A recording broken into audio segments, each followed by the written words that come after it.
আসসালামু আলাইকুম। খুবই উদ্বেগ উৎকণ্ঠার খবর। ফিলিস্তিনিদের রাফা থেকে সরিয়ে নিচ্ছে ইসরায়েল।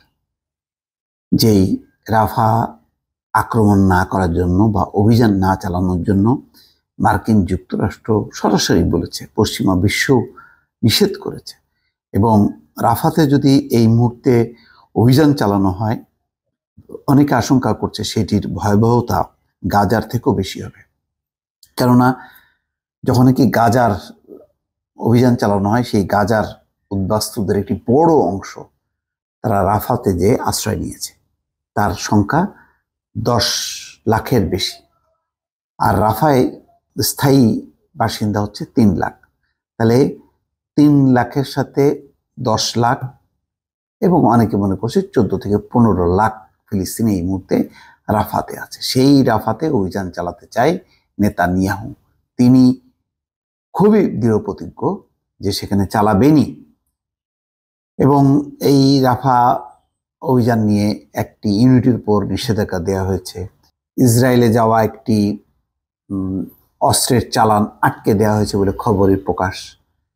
মনে করা হচ্ছে রাফার বিরোধিতা করার জন্যই, অর্থাৎ রাফায় যাতে ইসরায়েল অভিযান চালাতে না পারে সেই জন্যই এই পদক্ষেপগুলো নেওয়া হচ্ছে। কিন্তু নেতানিয়াহু কোনোভাবেই শুনছে না। তার বিশ্বাস যে রাফাতে যদি অভিযান চালানো যায় তাহলে হামাসকে পুরোপুরি নির্মূল করা যাবে। তো হামাসকে নির্মূলের নামে গাজাতে অভিযান চালানো হয়েছিল।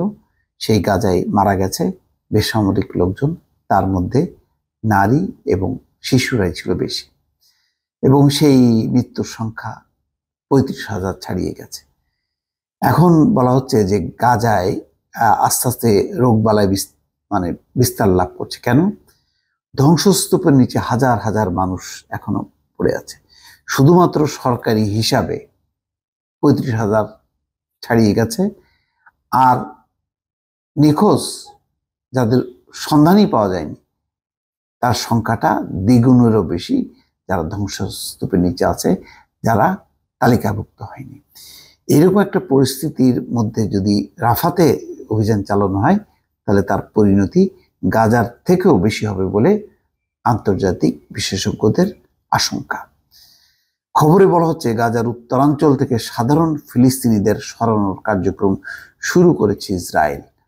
প্রাথমিকভাবে সেখান থেকে অন্তত 1 লাখ ফিলিস্তিনিকে মধ্য গাজায় সরিয়ে নেওয়া হবে। কোথায় মধ্য গাজায়? সেই গাজায় কি অভিযান তারা বন্ধ করেছে? সেই মধ্য গাজায় কি বসবাসের উপযোগী, নাকি সবাইকে শরণার্থী উদ্বাস্তু বানানো হবে? বর্তমানে অঞ্চলটিতে প্রায় 12 থেকে 14 লাখ ফিলিস্তিনি অবস্থান করছে। মূলত রাফায় স্থল অভিযান শুরুর পরিকল্পনার অংশ হিসেবে তাদের সরিয়ে নেওয়া হচ্ছে। তবে অভিযান কবে শুরু হবে সে বিষয়ে কোনো তথ্য দেয়নি ইসরায়েল। ইসরায়েলি সংবাদ মাধ্যম জেরুজালেম পোস্টের খবরে বলা হয়, ইসরায়েলি প্রতিরক্ষা বাহিনী পূর্ব রাফা থেকে বেসামরিক লোকদের একটি নতুন সম্প্রসারিত মানবিক সহায়তা অঞ্চলে সরিয়ে নেওয়া শুরু করেছে। এসব অঞ্চল হলো আল মাওয়াসি, খান ইউনিসের কিছু অংশ এবং মধ্য কেন্দ্রীয় গাজা।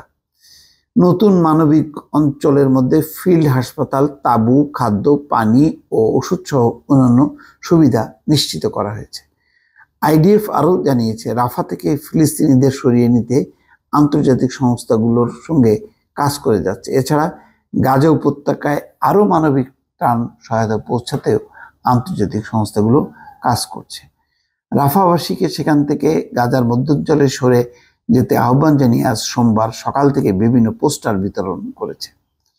স্থানীয়দের ফোন কল, টেক্সট, গণমাধ্যমে ঘোষণা দেওয়া সহ নানাভাবে রাফা থেকে সরে যাওয়ার আহ্বান জানানো হচ্ছে বলে জানিয়েছে আইডিএফ।